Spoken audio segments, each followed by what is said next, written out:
Bismillahirrahmanirrahim. Assalamualaikum warahmatullahi wabarakatuh. Salam sejahtera untuk kita semua. Perkenalkan, nama saya Eni Suastri dengan NID DM 0010037707. Saat ini saya merupakan salah satu dosen di jurusan Komputer dan Bisnis program studi D3 Akuntansi Politeknik Negeri Tanah Laut. Pada program studi D3 Akuntansi, saya mengampu mata kuliah pengantar akuntansi, audit, manajemen keuangan, serta bank dan lembaga keuangan lainnya. Selain di program studi D3 Akuntansi, saya juga ditugaskan untuk mengajar di program studi lain, yaitu di program studi D4 Perpajakan dengan mengampu mata kuliah pengantar akuntansi. Pada kesempatan ini, saya akan menyampaikan pernyataan diri dosen dalam kunjung kerja Tridharma Perguruan Tinggi atau bisa disebut dengan PDD UKT-PT khususnya dalam bidang pengajaran. Ini sebagai salah satu syarat untuk pengajuan sertifikasi dosen tahun 2024. Sebagai seorang dosen, saya telah menerapkan Tridharma Perguruan Tinggi, salah satunya yaitu di bidang pengajaran. Adapun sistem pembelajaran yang saya terapkan yaitu dengan menggunakan metode delivery, interaction, dan assessment. Metode delivery merupakan cara saya menyampaikan materi agar dapat diterima oleh mahasiswa dengan baik. Pada saat perkuliahan saya menggunakan metode ceramah dan juga diskusi dengan mahasiswa. Dalam menambahkan pemahaman mahasiswa, saya juga menggunakan metode studi kasus agar mahasiswa dapat lebih aktif dan lebih maksimal dalam proses pembelajaran, dapat meningkatkan semangat mahasiswa dalam mengikuti perkuliahan yang saya ambil. Sebelum perkuliahan dimulai, saya selalu memberikan materi pembelajaran yang saya distribusikan melalui grup kelas dan dapat diakses melalui LMS, yaitu Learning Management System. Salah satunya yaitu Google Classroom. Hal ini saya lakukan agar mahasiswa memiliki bekal sebelum perkuliahan dimulai, dengan harapan mahasiswa sudah mengetahui pokok bahasan apa yang akan dibahas pada pertemuan tersebut. Apabila terdapat materi yang belum dipahami oleh mahasiswa, maka mereka atau mahasiswa dapat bertanya langsung kepada dosen, baik itu secara mandiri maupun secara berkelompok di dalam kelas. Kemudian referensi yang saya gunakan dalam hal ini adalah buku, baik itu buku cetak maupun non cetak, serta materi presentasi yang saya susun serta modul praktikum. Selanjutnya, metode interaction merupakan interaksi antara saya dengan mahasiswa dalam melakukan pembelajaran agar capaian pembelajaran terlaksana dengan baik. Saya akan melakukan evaluasi dengan memberikan pertanyaan kepada mahasiswa sewaktu perkuliahan atau memberikan penjelasan terkait pertanyaan yang mahasiswa ajukan yang belum mereka pahami atau mereka ketahui. Sehingga dengan cara itu dapat terjadi interaksi antara dua arah, yaitu antara saya selaku dosen dengan mahasiswa. Kemudian metode assessment merupakan pemberian tugas kepada mahasiswa untuk mengukur kemampuan mahasiswa baik secara individu maupun secara kelompok. Hal ini saya lakukan secara objektif kepada seluruh mahasiswa pada mata kuliah tersebut. Sekarang saya akan menjelaskan garis besar pemaparan terkait mata kuliah pengantar akuntansi yang saya ambil. Yang pertama terkait dengan deskripsi mata kuliah, kemudian capaian pembelajaran mata kuliah, kemudian sistem pembelajaran, kemudian selanjutnya metode pembelajaran, kemudian selanjutnya itu adalah penilaian atau sistem penilaian, yang kelima adalah cuplikan video pembelajaran. Deskripsi mata kuliah. Bobot mata kuliah pengantar akuntansi terdiri dari 2 SKS, yang mana dibagi dalam 1 SKS teori dan 1 SKS praktikum. Dengan kode mata kuliah 23-1207 yang diajarkan pada semester ganjil sebagai mata kuliah wajib. Kemudian mata kuliah ini membahas tentang analisis bukti transaksi dan pencatatan akuntansi perusahaan jasa dan perusahaan dagang. Mata kuliah ini memberi bekal kepada mahasiswa dalam pembuatan laporan keuangan terkait dengan perusahaan jasa dan perusahaan dagang. Pembelajaran akan dilaksanakan sebanyak 18 kali pertemuan termasuk UTS dan UAS, yang mana 8 kali pertemuan tatap muka sebelum UTS dan 1 pertemuan UTS. Kemudian dilanjutkan dengan 8 kali pertemuan tatap muka sebelum UAS dan dilanjutkan dengan 1 pertemuan UAS. Capaian pembelajaran mata kuliah ini diharapkan mahasiswa dapat memahami pengertian akuntansi dalam perusahaan jasa dan perusahaan dagang. Kemudian siklus akuntansi perusahaan jasa ataupun perusahaan dagang. Kemudian akun yang digunakan dalam pencatatan akuntansi perusahaan jasa dan perusahaan dagang. Dan selanjutnya rumus umum persamaan dasar akuntansi serta posisi saldo akun normal. Sistem pembelajaran. Sistem pembelajaran yang saya gunakan adalah hybrid, luring, dan daring.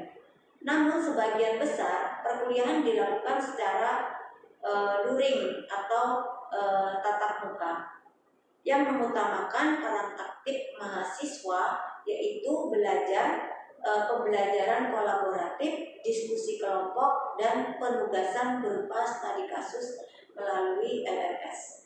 Kemudian yang kedua adalah metode pembelajaran. Yang pertama contextual teaching learning, seperti ceramah dan penyampaian materi dengan mengkaitkan antara materi pembelajaran dengan kehidupan nyata, serta mendorong mahasiswa menghubungkan pengetahuannya dengan penerapan sehari-hari di kehidupan nyata. Kemudian small group discussion. Melalui diskusi dan tanya jawab secara berkelompok ataupun secara individu, dengan metode ini mahasiswa dan pengajar bersama-sama akan menganalisis, kemudian akan menggali dan memperdebatkan topik-topik tertentu. Kegiatan belajar study center learning sehingga mahasiswa mendapatkan porsi untuk lebih aktif dalam proses pembelajaran. Proses pembelajaran pun terjadi secara dua arah. Mahasiswa mendapatkan ilmu melalui belajar secara individu maupun secara berkelompok untuk mengeksplorasi masalah serta tidak menjadi penerima pengetahuan yang pasif. Sistem penilaian.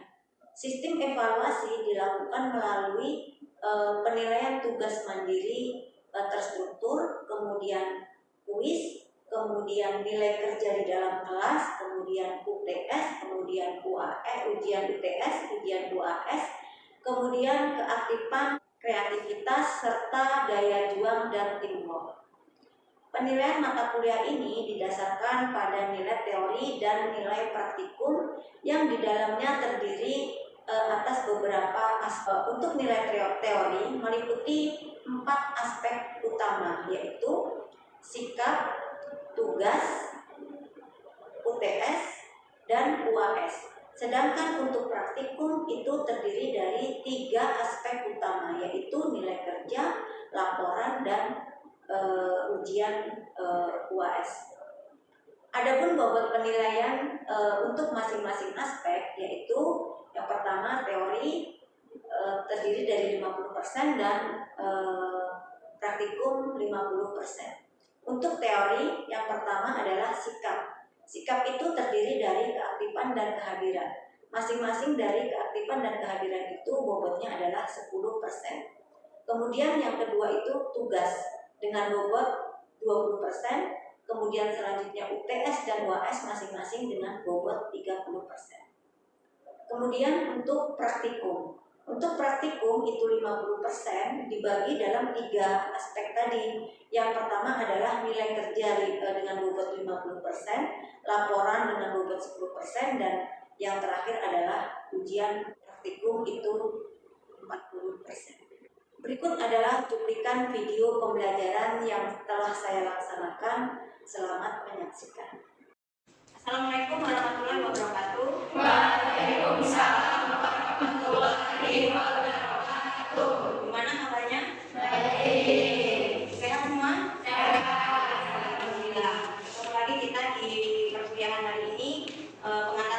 akuntansi ya untuk semester ganjil. Baik, sebelum kita memulai perkuliahan seperti biasa kita berdoa terlebih dahulu supaya perkuliahan kita bisa berjalan dengan lancar ya. Saya minta salah satu untuk mimpin doa. Siapa yang mau mimpin? Oke, silakan. Sebelum mulai pelajaran pada hari ini, marilah kita berdoa. Berdoa mulai. Berdoa selesai. Terima kasih Mas Hafiz sudah memimpin doanya. Kemudian selanjutnya langsung saya absensi terlebih dahulu ya untuk mengetahui kehadiran teman-teman semua pada hari ini. Baik, yang pertama Farah Hadaya hadir, Hairunisa hadir, Dea Cahya hadir, kemudian Hastina Selviana hadir. Baik, alhamdulillah absensi sudah selesai semua. Selanjutnya setelah absensi kita lakukan, kita lanjutkan untuk pembelajaran pertemuan kali ini ya. Untuk pertemuan kali ini kita akan membahas tentang perusahaan jasa dan dagang. Kita akan flashback kembali ke mata kuliah sebelumnya atau ke materi sebelumnya, yaitu tentang perusahaan dagang, perusahaan jasa. Masih ingat perusahaan dagang dan perusahaan jasa? Kalau jasa apa? Perusahaan yang menjual jasa. Nah, perusahaan yang menyediakan jasa atau menjual jasa. Kalau persediaan dagang, menjual barang. Yang dijual adalah barang. Itu sekilas. Kemudian kita lanjutkan aja untuk materi selanjutnya, yaitu tentang perusahaan dagang. Kemarin perusahaan jasa sudah kita bahas dari analisis transaksi sampai dengan laporan keuangan dan jurnal penutup dan sampai dengan neraca penutup setelah neraca setelah penutupan. Nah, itu untuk perusahaan jasa. Sekarang kita lanjutkan untuk perusahaan dagang. Jadi di sini sifatnya ya agak ulang ya, karena memang perusahaan jasa sudah kita bahas dan tidak terlalu banyak juga untuk perusahaan dagang perbedaannya. Mungkin nanti dari sisi persediaan mungkin agak berbeda, dari sisi akun juga agak berbeda. Tapi untuk siklus sama ya, kalau untuk siklus sama atau beda? Sama. Yakin? Sama atau beda? Sama. Jangan ada yang sama, ada yang beda. Sama.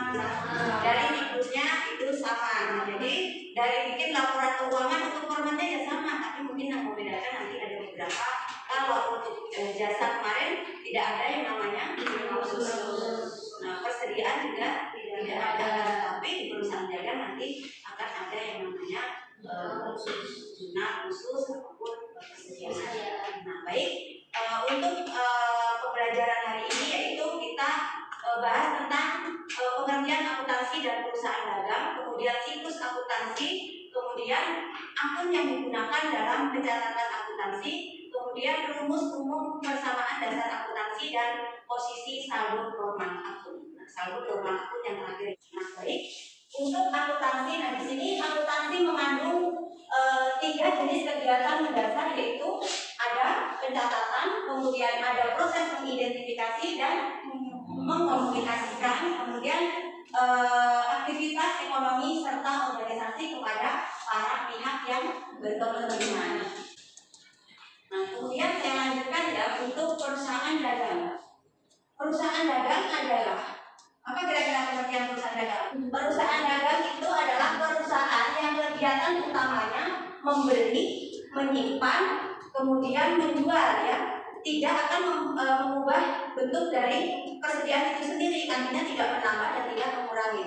Kemudian kalau perusahaan dagang tadi yaitu kegiatan utamanya menjual, menyimpan dan menjual kembali barang tanpa memberikan nilai tambah atau mengubah bentuknya. Nah, jadi tidak mengubah bentuknya ya kalau perusahaan dagang, berbeda dengan perusahaan apa? Jasa ada persediaan.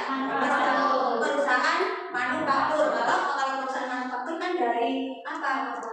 Bahan baku, produksi sampai dengan nanti barang selesai.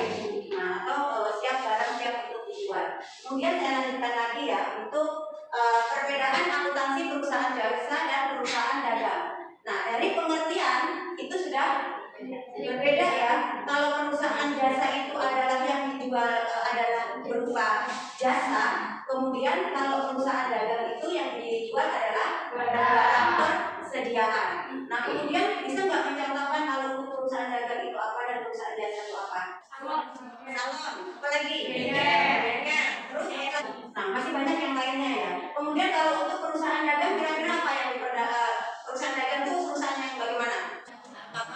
lagi. Itu potong-potong itu kan mereka beli, kemudian disimpan masuk ke gudang, kemudian dijual lagi. Nah, itu adalah perusahaan dagang. Dari sisi pengertian sudah paham? Paham ya. Sekarang perlakuan persediaan barang. Perusahaan jasa tidak memiliki persediaan barang. Kemudian kalau perusahaan dagang itu, nah sedangkan perusahaan dagang memiliki persediaan barang yang harus dicatat dengan menggunakan metode persediaan tertentu, yaitu bisa dihitung menggunakan metode FIFO ataupun reference. Kemudian yang kedua, penentuan pendapatan. Nah, perusahaan jasa mendapatkan pendapatan dari penjualan jasa atau pekerjaan yang mereka lakukan. Jadi kalau misalkan salon tadi, ketika kita sudah mengerjakan, ada pelanggan kita datang, kemudian kita lakukan treatmentnya, selesai, berarti itu sudah bisa dilakukan dengan pembayaran. Nah, kemudian sedangkan perusahaan dagang mendapatkan pendapatan dari penjualan barang. Pendapatan diakui ketika barang telah laku terjual. Jadi kalau belum kita jual, kita belum bisa mengakui sebagai pendapatan karena apa? Barang masih tetap ada di toko kita. Nah, jadi masih dalam bentuk persediaan yang bisa diakui sebagai pendapatan. Nah, kemudian yang ketiga adalah operasional. Perusahaan jasa memiliki biaya operasional yang terkait dengan penyediaan jasa atau pekerjaan yang dilakukan. Biaya operasional ini termasuk gaji karyawan, biaya bahan baku, biaya overhead, dan lain sebagainya. Nah, sedangkan perusahaan dengan memiliki biaya operasionalnya yang terkait dengan pembelian barang, seperti harga pokok pembelian atau HPP, kemudian biaya transportasi, biaya penyimpanan, dan lain. Nah, kemudian siklus akuntansi. Nah, tapi sebelum ke arah siklus akuntansi, saya mau tanya dulu, karena kan kemarin sudah belajar tentang perusahaan jasa. Untuk perusahaan jasa dan perusahaan dagang siklusnya tidak jauh berbeda ya, sama ya siklusnya. Coba masih ingat enggak? Mbak Nurhaliza ya? Ada? Nah, silahkan. Saya tanya tadi, sebutkan siklus akuntansi. Pertama itu dari analisis data, analisis transaksi, terus dimasukkan ke dalam jurnal umum atau jurnal khusus, baru dimasukkan direkap ke buku besar. Setelah semuanya sudah direkap, baru dimasukkan ke dalam neraca saldo. Setelah neraca saldo menyesuaikan, ada jurnal penyesuaian. Setelah jurnal penyesuaian masuk ke dalam neraca lajur. Setelah neraca lajur, laporan keuangan untuk mencakup pada laporan laba rugi, neraca atau posisi keuangan, perubahan modal, sama frustrasi. Terus ada jurnal penutup. Jurnal penutup itu menutup akun nominal, semua ditutup. Setelah saldo setelah penutup, baru jurnal kembali. Oke, terima kasih untuk Mbak Nurhaliza. Nah, jadi di sini untuk siklus akuntansi itu dimulai dari yang pertama itu adalah bukti transaksi. Bukti transaksi itu bisa berupa apa saja. Jadi nanti ada berupa ada faktur, ada kwitansi, ada nota dan sebagainya ya. Kemudian dari bukti transaksi itu kita analisis. Nah, langsung kita masuk ke jurnal umum. Nah, jurnal umum karena kalau yang untuk perusahaan dagang ini ada jurnal umum dan ada juga jurnal khusus. Nah, nanti kita masukkan ke dalam jurnal. Selanjutnya kita masukkan ke dalam buku besar. Ke neraca saldo sebelum penyesuaian. Ternyata ada nih transaksi yang belum selesai, belum disesuaikan. Berarti perlu adanya penyesuaian. Masuk ke jurnal penyesuaian. Kemudian kita lanjut tadi ke kertas kerja. Setelah kertas kerja masuk ke dalam laporan keuangan. Kemudian setelah laporan keuangan masuk ke jurnal penutup. Berarti ke neraca saldo setelah penutupan. Tadi kan jurnal penutup neraca saldo setelah penutupan, kemudian dimasukkan ke dalam jurnal kembali. Nah, jadi itulah tanda siklus akuntansi untuk perusahaan dagang. Tadi kan ada yang namanya analisis transaksi ya. Nah, inilah yang harus kita analisis bukti-bukti transaksi. Nah, di sini ada yang namanya kwitansi. Kemudian ada yang namanya faktur ya. Nah, ada faktur. Nah, di sini ada faktur. Nah, dua-duanya sama faktur. Gimana cara membedakannya? Yang mana faktur pembelian, yang mana faktur penjualan? Dilihat dari oknya, di faktur itu ya, di atas itu kan ada. misalnya di sini adalah perusahaan yang punya dagang usaha itu adalah perusahaan. Kalau dari sini misalnya perusahaan Jaya ya. Nah, berarti kalau perusahaan Jaya, berarti kita lihat perusahaannya ini perusahaan apa? Perusahaan Jaya. Kemudian setelah dari kopnya kita lihat lagi apanya? Kepadanya. Nah, berarti kalau kepada si pelanggan, berarti CP Rainbow. Nah, berarti itu adalah faktur apa? Faktur penjualan. Nah, kemudian transaksi yang kedua, ini ada PT Sedar. Nah, berarti ini sudah bisa kita tebak. Ini jurnal apa ya? Maksudnya jurnal apa? Faktur apa? Faktur pembelian. Itulah cara kita menganalisis untuk bukti transaksi. Seperti yang lainnya juga untuk nota debit ataupun nota kredit. Kalau kita lihat lagi di sini, misalnya ada contoh soal yang berbeda lagi ya untuk bukti transaksinya. Di sini ada PT Astindo Jaya Sport. Nah, di sini kepada CP Pipa Jaya Sport. Nah, sedangkan di sini misalnya perusahaannya itu adalah PT Pipa Jaya Sport. Nah, di sini tulisannya faktur aja. Kalau yang contoh pertama tadi faktur penjualan. Nah, tapi di sini faktur aja. Jadi sama aja ya untuk untuk membedakan yang mana faktur pembelian dan mana faktur penjualan. Nah, kemudian akun. Nah, kenapa akun itu perlu dibuat? Mencatat data yang akan menjadi dasar penyusunan laporan keuangan. Nah, contohnya tadi misalnya akun apa? Akun kas. Nah, akun kas itu akunnya berapa? Itu nanti dikelompokkan. Nah, seperti halnya ketika masuk ke buku besar.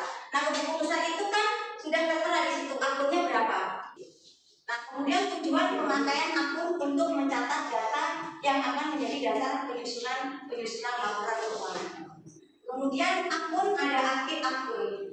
Ada akun permanen dan ada akun sementara atau akun sementara. Ada yang mau ditanyakan terkait dengan akun real, kemudian dan akun nominal. Kita ibu untuk akun apa perbedaan akun real dan juga akun nominal? Di sini ada dua akun yang namanya akun real dan ada akun nominal. Akun real itu artinya akun permanen ya, artinya ketika kita pindah periode pun itu tetap ada akun itu. Misalnya, kira-kira yang ada di akun real itu apa saja? Yang kaitannya dengan aset. Akun nominal itu adalah akun yang sementara. Nah, nanti pada saat tutup buku itu harus ditutup sehingga nanti di periode berikutnya itu tidak muncul. Nah, jadi akun yang menguraikan elemen aset, utang, kemudian modal itu adalah akun real. Di laporan neraca, karena apa? Di laporan neraca itu kan ada pasifa dan ada aktiva. Pasifa dan aktiva. Kalau aktiva itu ada akun aset aja, aset tetap. Kemudian di bagian pasifa berarti ada kewajiban jangka pendek atau jangka panjang, kemudian ada modal. Nah, itu akun real. Nah, jadi kalau akun real itu akun yang tidak ditutup. Tapi kalau akun nominal itu adalah akun yang harus ditutup. Contohnya apa? Pendapatan, kemudian beban. Nah, berarti akun nominal itu kalau di dalam laporan keuangan ada di laporan apa? Laporan laba benar sekali. Kita lanjutkan. Nah, di sini persamaan dasar akuntansi. Nah, di sini ada aktiva dan ada pasifa. Kemudian kalau untuk mencari laba, nah laba atau rugi itu berarti apa? Persamaannya dari pendapatan dikurang dengan biaya itu sama dengan laba atau rugi. Kita lanjutkan.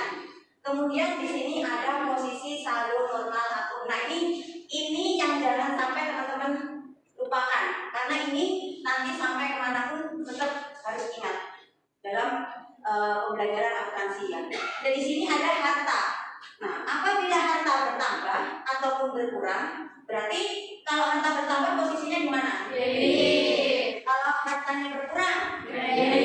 Jadi di sini kalau hutang itu bertambah posisinya di kredit. Kalau hutang berkurang, contohnya seperti apa kira-kira? Pembayaran utang. Jurnalnya seperti apa? Utang pada kas. Utang pada kas. Nah, Jadi utangnya di debit, yang keluarnya adalah kas. Itu adalah pembayaran utang. Terima kasih. Kemudian modal bertambah itu di kredit, modal berkurang itu di debit. Nah, kemudian pendapatan, kalau pendapatan itu bertambah adalah di kredit, kemudian kalau yang berkurang itu di debit. Kemudian biaya bertambah itu di debit, kemudian kalau biaya berkurang itu di kredit. Itu untuk teori awalnya ya. Kita belum masuk sampai ke analisis bukti transaksi tadi belum, ya. Sampai di sini kira-kira ada yang mau ditanyakan lagi nggak? Untuk pembelajaran kali ini akan saya simpulkan bahwa yang termasuk dalam perusahaan dagang itu adalah pertama perusahaan yang membeli, kemudian menyimpan, kemudian menjual. Nah, itu adalah perusahaan dagang. Artinya tidak perlu mengubah bentuk daripada si persediaan itu sendiri.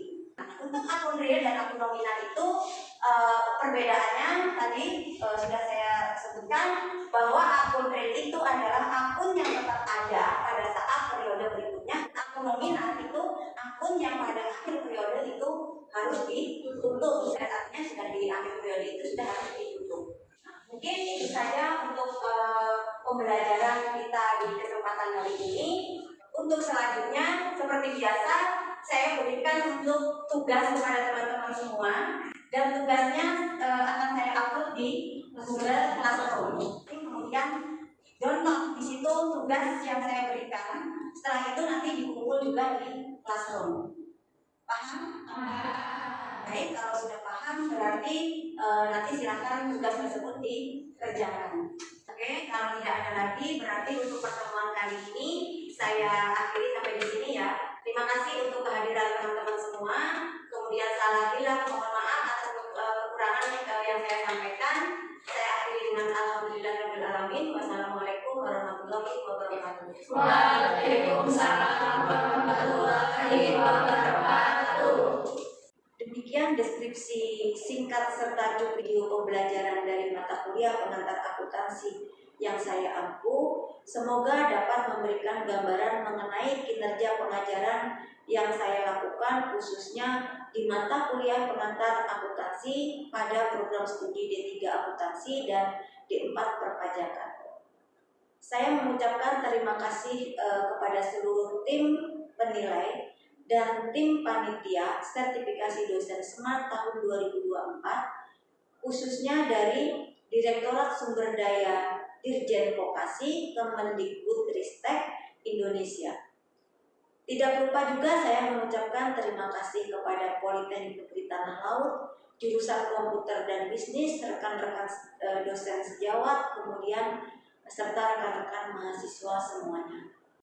Demikian yang dapat saya sampaikan. Mohon maaf yang sebesar-besarnya apabila terjadi banyak kekurangan. Saya akhiri dengan ucapan wabillahi taufik wal hidayah. Wassalamualaikum warahmatullahi wabarakatuh.